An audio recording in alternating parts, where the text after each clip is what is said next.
Well, it's a pretty big night for Ohio State fans around the country, anxiously waiting to find out on tonight's college football playoff reveal show. The penultimate rankings come out. Where will the Buckeyes sit? And most importantly, will Ohio State be ranked ahead of Alabama with both teams not playing on conference championship weekend? We've got that to dive into. We'll give you our take. Plus, Luke Fickell, the new head coach at Wisconsin, President Johnson at Ohio State has announced her resignation, and a couple of other thoughts around the college football playoff. We've got plenty to get to this morning on Buckeye Breakdown. We've got the whole crew together as we cover Ohio State with our instant analysis from Ohio State. There's something that doesn't feel right. Unbelievable effort from him today. Is E.J. Liddell going to crack the first team All Big Ten? I think he can be the guy. I'm not trying to start a quarterback controversy. He seems to have the durability. He certainly has the toughness. This is the question on a lot of people's minds here. Welcome to Buckeye Breakdown.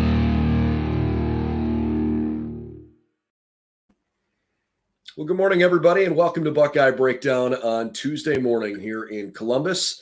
Alongside Craig Hyson, I'm Brendan Gulick. I got to be honest, it still doesn't feel good after we've now had a little bit more separation, a couple of days, a couple nights sleep after Ohio State did not play very well against the Michigan Wolverines in the fourth quarter and lost 45-23. And we'll continue to talk a little bit about the aftermath of that game.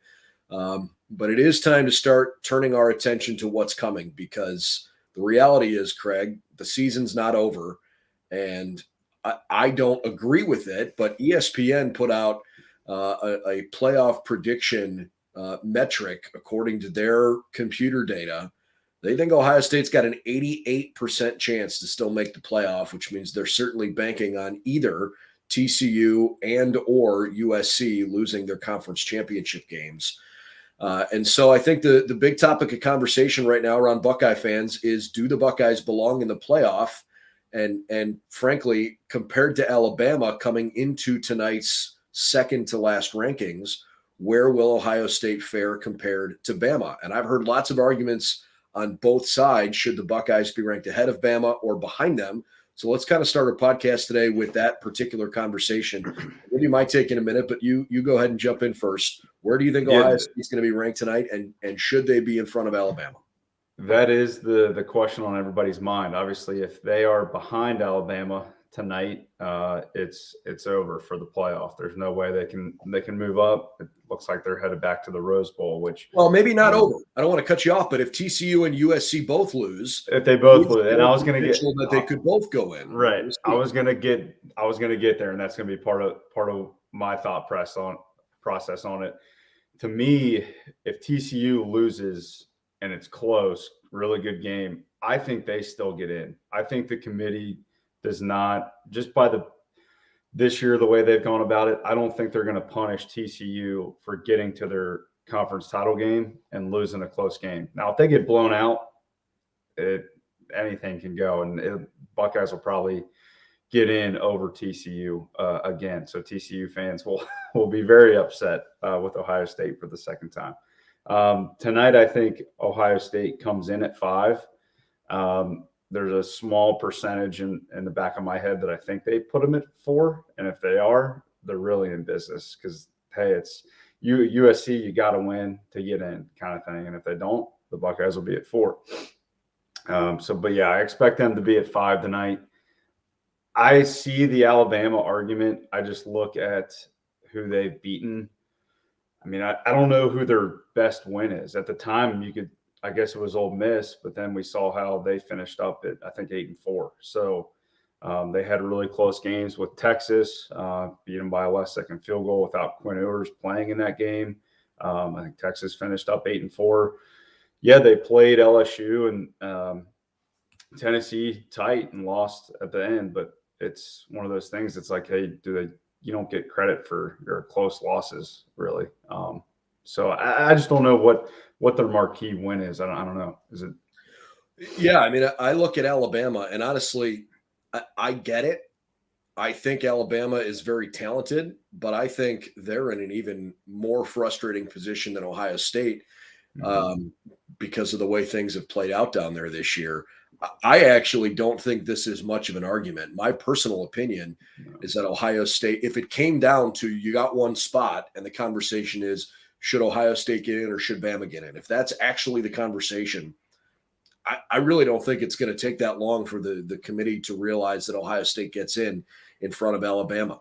In addition to having lost a second game, which should mean something, and no two-loss team has ever gotten in the playoff. So it would have to be something so special to put a two-loss team in front of what would be several one-loss teams. Frankly, they should have lost a third game if Quinn Ewers didn't get hurt to Texas. I know they lost at the end of the game twice, but look at who they beat. Mississippi State is barely a top 25 team. Ole Miss finished the year 8-4. And they were 4-4 in league play. I'm not saying Ole Miss isn't a good team. I wouldn't be hanging my hat on that game as a marquee victory. Arkansas, for a while, looked like they might be a good team. They finished 3-5 in league play, and they were 500. So, I mean, I know they were ranked 20th when Alabama beat them, but as the season's gone along, that win is looking a lot less impressive. So I realize they beat their rivals in Auburn. Auburn is not a good football team this year, and there's a reason why. There's some serious turmoil down there with their coaching staff changing. I just don't think Alabama has a particularly strong case compared to the Buckeyes, who, again, left a bad lasting impression in the committee's mouth with the way they played in that fourth quarter. But Ohio State has a top 10 road win at Penn State, and they've got a win over a Notre Dame team that is looking better and better as the year goes along, even if Notre Dame didn't beat USC this past weekend. I don't think this necessarily has to be is the Big Ten better than an SEC conversation.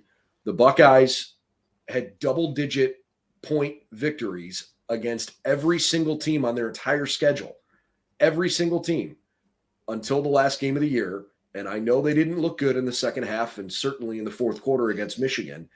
Ohio State, I don't think, has a great resume to get in the playoff, but I think Ohio State is probably going to be the first team at the table to get in if somebody else stumbles. But I agree with you. I am almost more interested tonight to see how the committee looks at Ohio State compared to USC. I don't think Ohio State will be ranked in front of TCU because TCU hasn't lost. But is there an argument to be made for Ohio State being fourth and USC being fifth, given how Ohio State's defense has looked on the aggregate this year compared to USC's defense? I'm not saying Ohio State's defense has played unbelievable. They obviously had a really bad performance on Saturday, but they've had some really good moments. And USC's defense has not been very good. Their offense is really good, but their defense has been pretty darn average. Yeah. And I am a little bit interested to see if the committee is going to put Ohio State in front of USC tonight. It certainly helped that USC and Ohio State had the same margin of victory versus Notre Dame. So you can kind of look at that game because they obviously look at common opponents as one of the criteria. But sitting here as an Ohio State fan, you got to really be happy with South Carolina blowing the doors off Tennessee, or else we wouldn't even be having this conversation. Ohio State would fall behind and Clemson and Clemson. So that to me, Tennessee's kicking themselves over that loss, or else they'd be right. It's probably sitting at that 5 slot. But tonight will be interesting. Like I said, I think the Buckeyes will be at 5, but there's a small part of me that wouldn't be shocked if they're at 4. And the reason I say that, and I apologize to Buckeye Nation for saying this, but maybe Michigan is the best team in the country. Which, if I'm a Michigan fan, I'm pounding that table saying we are, because we just went into number 2 and blew the doors off Ohio State at home. They've got the best win. Nobody else has gone on the road to a top 3 team and beaten them the way Michigan did. So to me, Michigan right now, nationally, from everything I've seen, is not getting the respect of why is no one talking about, hey, Michigan could be the best team in the country. That's no excuse for Ohio State to get blown out at home, but maybe they deserve a little bit more credit than they're getting. I understand that line of thinking. I don't know if I'm totally on board with it because I think Georgia would handily beat Michigan. I think the reason that Michigan exposed Ohio State the way they did was because the Buckeye secondary has not been very good. And the more and more we talk about this and look at actually what happened, And we're going to get into the fake punt here in a second because that we did not address that yesterday. That kind of came out after we finished our show. It came out yesterday, yeah. Yeah. Look, I don't know that Michigan would get embarrassed in the Big Ten or in a college football playoff game if they played Georgia. But after having watched enough of Georgia and enough of Michigan this year to feel like I've got an educated opinion, I think Georgia is a soundly better football team. I don't think Michigan can throw the ball very well. The reality is J.J. McCarthy didn't have a great day against Ohio State. He got a lot of passing yards when their receivers burned Ohio State's secondary. And I don't want to take that away from them, but it's not like they did something that we haven't seen all year. That's been Ohio State's problem defensively. Their cornerbacks have not been very good. And at times their safety play hasn't been very good. So getting Ohio State in man coverage, whether it was cover 0 or cover 1, and repeatedly beating the Buckeyes in man, where J.J. McCarthy could throw the ball deep down the field and let his receiver, in particular, Cornelius Johnson, run underneath it and make a catch. He's got a good arm. McCarthy's a good quarterback, but he's not a great quarterback. He has not shown an ability to drive the ball down the field and put it in tight windows. And Georgia's secondary is very good. I think Michigan would struggle to throw the ball against Georgia's defense. And if they have to rely only on the run game, I just don't think Georgia's going to have the same problems that Ohio State had against Michigan, where they had to sell out and put an extra guy in the box and then exposed them on the back end. Yeah. If we had a secondary within 3 yards of McCarthy on Saturday, that pass was not, or the receiver, McCarthy was not completing that pass.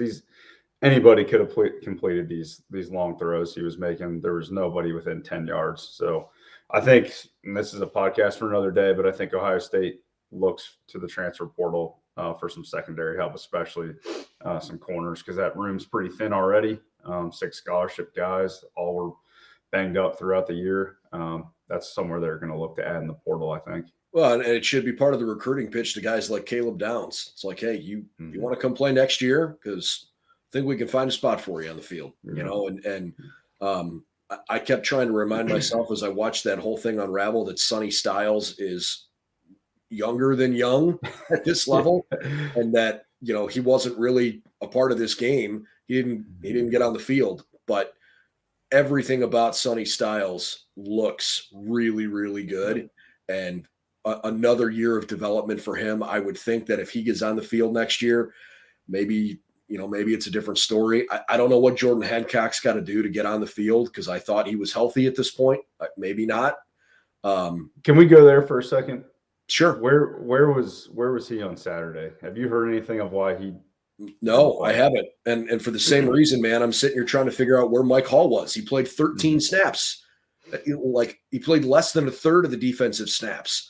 Why is your best defensive lineman not on the field? And why is your corner, your nickel corner that all year the coaching staff was raving about, this guy's got to get on the field? Why was he not out there? Now, maybe he wasn't 100% healthy. I'm not privy to that information, but that's like the only excuse I can think of, because what we saw isn't good enough. And they know it in the building as much as the 17 million people that were watching on TV know it. So we'll see. My anticipation for tonight is that Ohio State is going to come in number 5. I would not be stunned if they're number 4, but I would be stunned if Ohio State is ranked behind Alabama.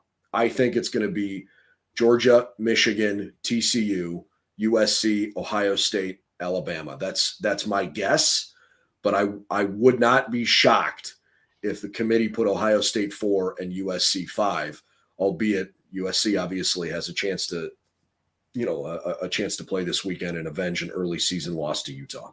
Yeah, so I kind of hit on it earlier. I want to get your take. To me, I think TCU is in, even with a loss, assuming it's not a blowout. Do you feel that same way, or do you think if TCU loses, no matter how they lose, the Buckeyes are in? Obviously, USC losing 2 creates even more chaos. But what's your take on just the TCU piece? I think TCU has played really, really well this year. And going into this weekend, there's not a doubt in my mind that they belong in the top 4. But if they lose to Kansas State, I would have to look really hard at one-loss teams and see who else belongs, because I'm not totally sold on their talent. I know that sounds kind of silly. I just don't think the Big 12 is that good. I know what the rankings say. I know there are a bunch of Big 12 teams that are kind of helping fill out the rankings. I don't love that league this year. I don't even think it's like a historical thing. I just think the football in that conference this season hasn't been as good as it looked maybe 6 weeks ago. I think they're probably in, but I'm not ready to say that they're in regardless of if they lose this weekend, even if it's a close game. I would have to really take a hard look at that, because actually I might be willing to put Alabama in front of TCU if TCU loses to Kansas State. I would have to look really hard at that. I'm not ready to make that statement for sure, but TCU has to, from my perspective, TCU needs to be impressive this weekend in a loss if they want to still lock themselves in. If they win, they belong in for sure. They're an undefeated conference champion. There's no way that they're getting left out if they win this weekend, but we'll see. We will see. All right, let's get into the fake punt thing real quick here. I admittedly, I hadn't, when I went back and watched the entire game, they didn't say anything about it on the broadcast, and I didn't really like rewind it and pause it and stop and look specifically. I didn't catch it until I started to see some of the stuff that was circulating on social media and looked into it more. And Jim Harbaugh talked about it in his Big Ten coaches webinar that they had to preview the championship game. Yeah. He acknowledged that, Ohio State whiffed.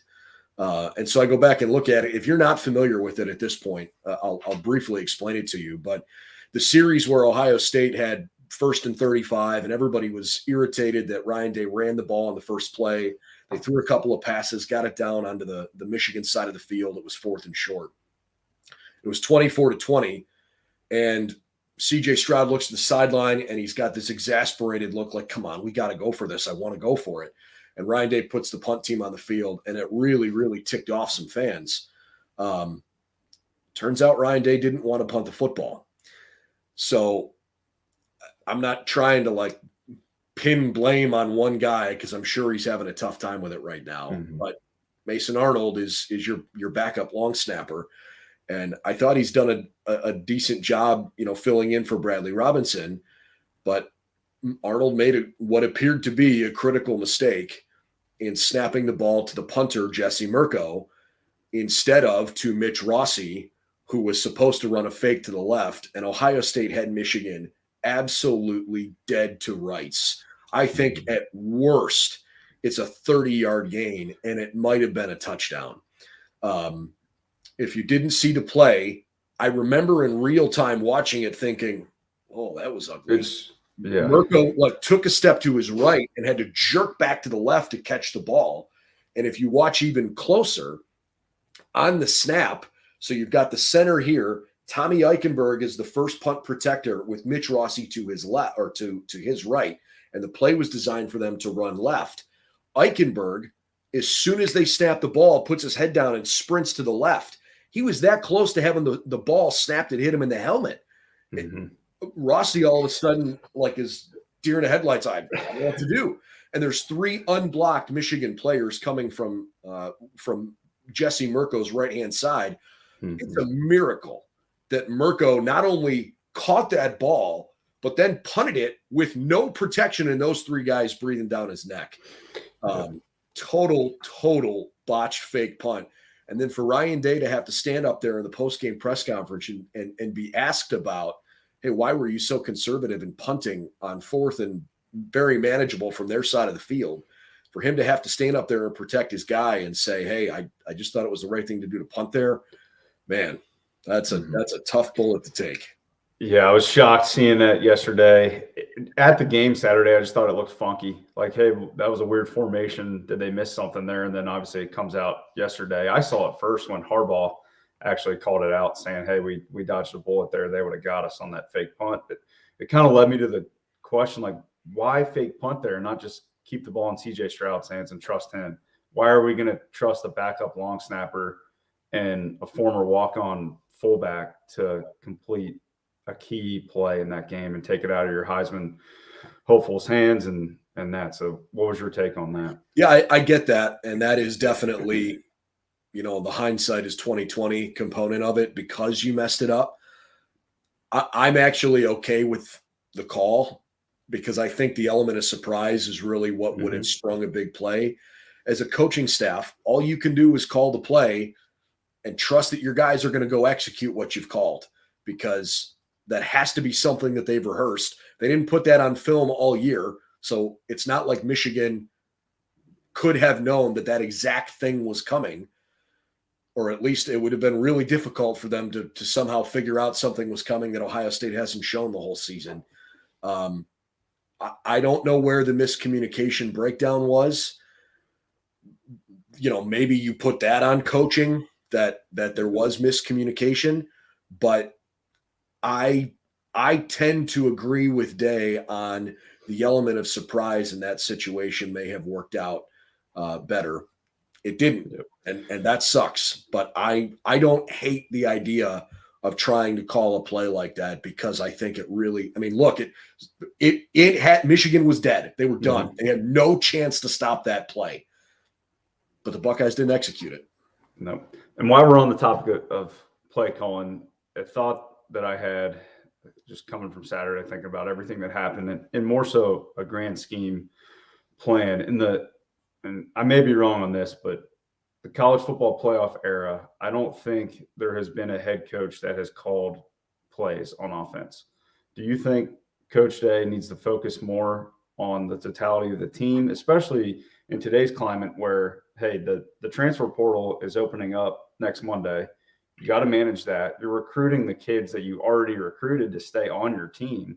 There's just so much more that a head coach has to do now than, heck, even 2 years ago. Do you think giving up that offensive play calling allows him to focus more on what's going on with the rest of the team and turn it over to Kevin Wilson? It's a great question. And I think Ohio State right now is looking at what happened and saying, okay, whatever we did wasn't enough, both preparing for this game for the last 365 days and in the 60 minutes of game time. And so it would be insane to try to keep doing the same thing and expect a different result. I don't know that I'm personally there quite yet. I like Ryan Day's play calling enough that I don't want him to relinquish it yet. I think that's where I stand on this. I don't like all the bubble screens. That kind of drives me nuts. I really think that you kind of have to do what got you to that point. And Ryan Day has always been an offensive guy. He has, he last year frustrated him to the point that he had to come away from the offensive side of the ball and be more involved with the defense because it was not being handled well. And the whole point in hiring Jim Knowles, Ryan Day said several times, hey, you got to be the coach of the defense. You are the head coach of that side of the ball. So I don't think that Ryan Day relinquishing play calling and being more involved from a macro level is going to somehow change the outcome from Saturday. I don't think I can make that leap. I agree that something needs to change. We get access to the building, we get access to players and coaches on a, it's a regular basis, but it's not a full-blown behind the scenes. The locker room's not open to the media. We get a couple of coaches a week, but it's enough access that you get a feel for things. I don't have all of the details on all the behind the scenes info that goes on with the coaching staff.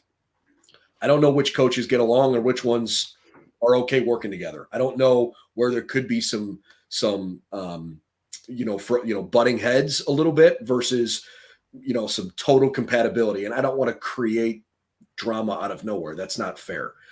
But everybody says the right things publicly. And I get the impression that most of these guys are pretty genuine. I know Coach Hartline and Coach Alford and Coach Fry love what Ryan Day is doing offensively. I guess I haven't had that specific conversation with Kevin Wilson, but I get the impression that Kevin Wilson and Ryan Day have been simpatico. I don't know if you look to make a change at offensive coordinator. I don't know if that's a fair thing to think. But in terms of actual calling the plays, I don't think I'm ready to ask Ryan Day, if I'm Gene Smith, to apply some kind of pressure to Ryan where he's got to make that kind of change, because we've seen too many good results, in my opinion, from Ryan calling plays. I mean, look, he's 45-5. I know it's unacceptable to lose to Michigan, and it's certainly unacceptable to get blown out back-to-back years. I think we've seen way too many good things to ask him to stop calling plays. Yep. It's a crazy thing to even ask when you have a top 5 offense in the country, but it's something to consider if there's.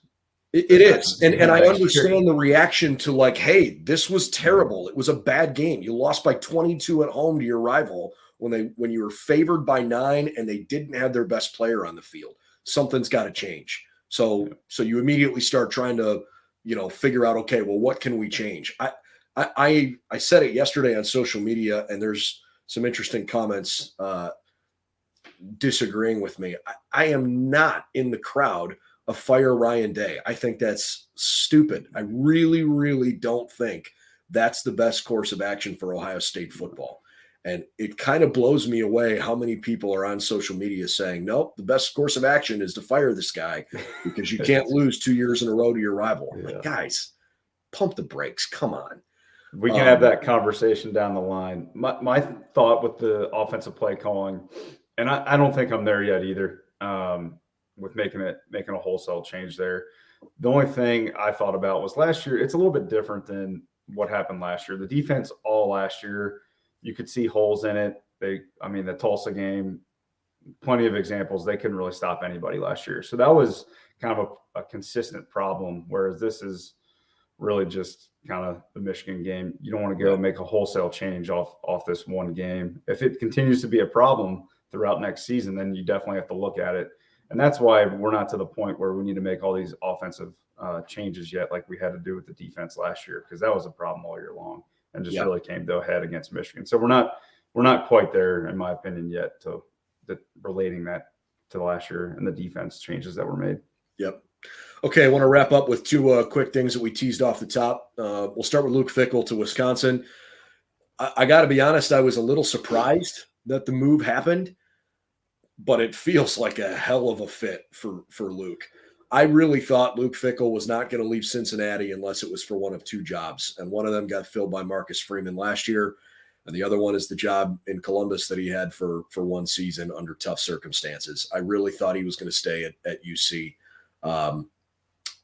I think Wisconsin, with the kind of leadership that Luke Fickell is capable of bringing, could be a legitimate national power. And he is all about toughness and physicality. And you think about what we've seen and grown to know Wisconsin football to be about with what Luke Fickell is all about, it kind of feels like a perfect marriage to me. And as an Ohio State fan, I'm a little uneasy about it because I think Wisconsin's on the verge of something special.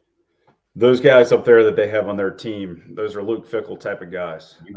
I'm down here in Cincinnati, so Sports Talk Radio this week is, I guess the best way I can sum it up is shocked. UC fans are totally shocked that it's the Wisconsin job of all jobs that took their coach away. I'm with you, Brendan. I thought it would be Ohio State or nothing, and I think UC fans thought the same thing. So for them to lose them to Wisconsin, it's been a shocking time down here in Cincinnati. Every caller on every show just can't believe it that it's the Badgers. But I think it's a match made in heaven. Those kids are tough at Wisconsin. If he can get, I don't know if they're going to look to the portal. I think Graham Mertz has one more year, if I'm not mistaken. It's hard to keep track nowadays with the COVID years. Well, with the COVID year, right. Right. So I think Graham Mertz has one more year. I don't think they bring in a UC quarter. I don't think he doesn't Lincoln Riley. I was thinking that too. I saw Cade entering the transfer portal. Obviously, it doesn't go live till next Monday, but I think Cade McNamara would be a perfect fit for Luke Fickell. I don't think he does a Lincoln Riley and brings along Ben Bryan or Evan Prater with him to Madison. But I'm a little nervous about Wisconsin. They play next year. It's actually on my birthday, so hopefully that's a win for the Buckeyes up in Madison. But Wisconsin is going to be a serious threat once Luke Fickell gets his system in place up there. I mean, look, he's proven he can recruit, and that's the biggest thing because you know what he's all about. You know, anybody who's an Ohio State fan certainly knows his background at this point. He's all about toughness. He's a former incredible wrestler and a great player on the gridiron. You know, I think Wisconsin's got some pretty bright days ahead of them, and I don't know how the Big Ten is going to restructure when they bring USC and UCLA into the fold. If they keep divisional play, Wisconsin's certainly not moving from west to east. I don't know how they're going to structure who makes a Big Ten championship run or not, but the toughness required to play Wisconsin football and in an environment like Camp Randall, man, that feels like such a home run hire. So good for Luke. I'm happy for him. And as a Buckeye fan, a little nervous. Definitely a little nervous. Absolutely. And the last thing we'll wrap with is the somewhat surprising news that came out last night about Ohio State University president Christina Johnson. The details are kind of fuzzy, and I don't know if we're going to get any clarity on it, but she has resigned. And in fact, it was supposed to come today, Tuesday, but she actually late last night announced her resignation. What we know is that it came about because of somebody on her staff saw or heard something she did or said, and there was a review of her conduct from an outside firm, and whatever they found, they presented to the Board of Trustees, and the Board of Trustees at Ohio State said, okay, we expect your resignation, and there wasn't much of a fight from what we understand on her end. But it couldn't have been that bad because she's allowed to stay in her role through the end of the academic year. So I don't want to speculate at the nature of what that is. That's not fair. You know, clearly it couldn't have been something criminal or she would have been asked to leave immediately. But it's rather abrupt. It was a 5-year contract and she's going to leave basically after 2.5 years. Well, it's 2.5 years now. By the time she serves out the end of the academic year, it'll be 3 years, but not a very long stay for Dr. Johnson as Ohio State's president. And I hope whatever it is doesn't come back to reflect poorly on the university. Yeah. Just the last thing you said there, totally agree. Hopefully it's nothing serious. Same line of thinking you had. If it was, she wouldn't be staying until the end of the academic year, but I'm sure more will come out as we get to that point. But yeah, pretty surprising news last night. Well, and you know, as it relates to sports, she's on the college football playoff board of managers. She replaced Penn State's former president on that board. I have put out a couple of questions to some folks that I hope would know the answer to this, but I have not gotten a better response than my own guessing at this point. I don't know if she's going to be able to stay on the board after she resigns as Ohio State's president. My gut instinct is no, but I don't know what the rules are there from the CFP. So we're still looking into that, and I'll let you know if we learn anything on that front. All right, that'll wrap up our podcast here for this morning. We'll continue to bring you the best coverage we can throughout the course of the week. Certainly, it's a big night for the Buckeyes. We led off and talked for the first half of the show about the fact that we think Ohio State should still be ranked ahead of Alabama going into tonight's college football playoff penultimate rankings. But we'll find out. It's a big ranking reveal show later tonight on ESPN, and we will certainly be watching we'll let you know our thoughts when we find out for sure where Ohio State is ranked. For Craig Hyson, I'm Brendan Gulick. Thanks for hanging out with us this morning. Another good audience, and certainly appreciate the support for the show. If you don't mind, please subscribe to the channel. That's the best way you can support us. We do a lot of these streams live. If this is your first time, thank you for joining us, and know that you can find us live on our YouTube channel or after the fact, wherever you like to find your favorite podcasts.